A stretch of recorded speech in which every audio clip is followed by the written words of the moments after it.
Il sera un temps prochain où les dirigeants au plus profond de leur délire de puissance souhaiteront que les enfants et les adultes soient privés de rêves. Pour réaliser ce grand dessein, ils avaient depuis longtemps créé les conditions de cette ambition ultime, afin de manipuler à leur aise ce troupeau bêlant qu'ils entendaient mener au fouet.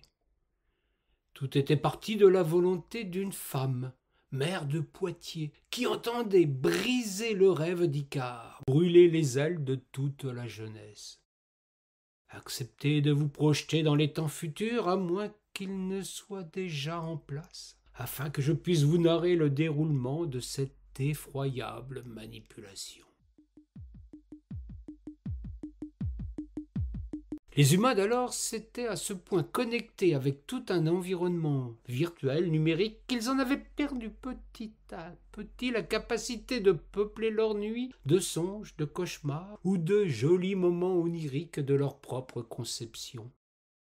Leur cerveau, totalement habité désormais par des puces, des capteurs, des écrans cérébraux, avait perdu de vue la nécessité de forger eux-mêmes des images, de nourrir l'imaginaire de fiction concoctée dans le plus secret de leur conscience ou dans les allées obscures d'un inconscient sans tabou. Oh, bien sûr, les talents de la psychanalyse continuaient de vendre l'idée de la survie de l'inconscient pour poursuivre leur lucrative exploration. Personne ne pouvant certifier la véracité de leur théorie. Les gains étaient aussi substantiels que les certitudes étaient réduites à presque rien. Le divan continuait d'accoucher de jolis parleurs et de futurs grands créateurs. Cela faisait des rêves sans doute de gloire et de fortune, mais aussi avaient abandonné l'activité cérébrale nocturne et incontrôlée en état de sommeil. Le rêve, le vrai, celui dont on a perdu l'essentiel à son réveil, mais qui peuple la nuit de douces sensations, d'inquiétantes angoisses, de miraculeuses réminiscences, était donc passé de l'autre côté de la fiction, avait franchi le miroir à la poursuite du lapin d'Alice.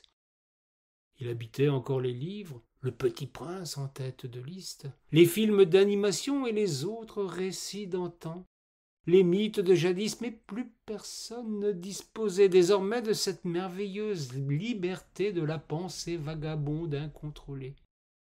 Pensée d'ailleurs par soi-même relevée du délit d'opinion. La fiction n'était plus que du seul ressort des puces, des connexions, des capteurs, des microprocesseurs ou que sais-je encore. Je ne suis pas assez spécialiste en ce domaine pour vous expliquer les processus techniques qui furent mis en jeu pour abolir l'immémoriale faculté de rêver. Ce qui est certain, c'est que les hommes avaient perdu cette fonction, cette fabuleuse aptitude, tout comme ils s'étaient laissés déposséder presque simultanément de l'écriture manuelle, de la lecture, de la solitude et de l'ennui.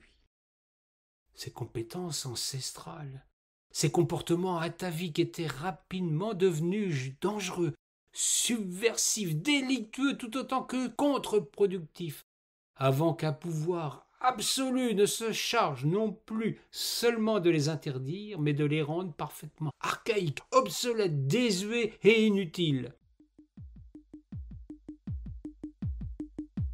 Les écrans miniatures les avaient supplantés, gouvernant dorénavant l'imaginaire et les loisirs. La lecture, uniquement oralisée grâce à des logiciels, devint ainsi parfaitement contrôlable, et l'écriture s'était progressivement dissoute par le truchement des enregistreurs vocaux. On ne rêvait plus, et bien vite, des symptômes alarmants accompagnèrent ce que les maîtres de ce monde avaient considéré être un progrès décisif pour l'humanité transgénique.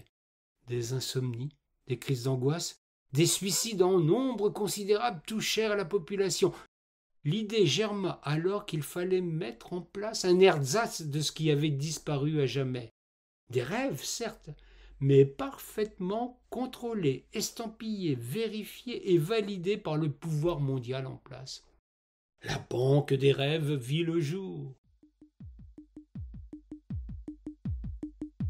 Le catalogue prit bien vite de l'importance. Il y avait une infinité de rubriques, une immensité de possibles. Les rêves artificiels relevaient à la fois du cinéma d'aventure, du parcours initiatique, des contes d'autrefois, mais tout cela passait au crible, au prisme d'une censure sévère qui expurgeait tout ce qui pouvait effrayer, interroger, inquiéter ou donner à réfléchir. Des sociétés se spécialisèrent dans la construction de ces rêves artificiels. Nulle substance psychotrope pour cela, mais un formidable savoir-faire issu des studios de dessins animés, des animations des parcs d'attractions et des concepteurs de télé-réalité. Le rêve était inodore, incolore, inoffensif et asexué. Il assumait un sommeil sans incident, sans dérapage, sans agitation, sans fantasme. Ce fut la première étape de la grande métamorphose. Le pas suivant pouvait être aisément franchi. La maîtrise absolue des rêves, la dissolution de l'imaginaire permirent d'agir plus profondément sur les cerveaux. La lobotomisation de toute la population pouvait s'amorcer. Elle se fit si rapidement qu'elle échappa à ses concepteurs qui tombèrent eux aussi dans cet effroyable piège. Les humains allaient devenir des robots pour un monde sans querelle, sans amour, sans rébellion, sans plaisir.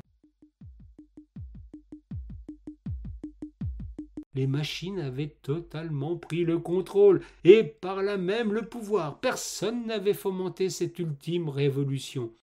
Homo sapiens n'était plus, Homo roboticus avait pris sa place.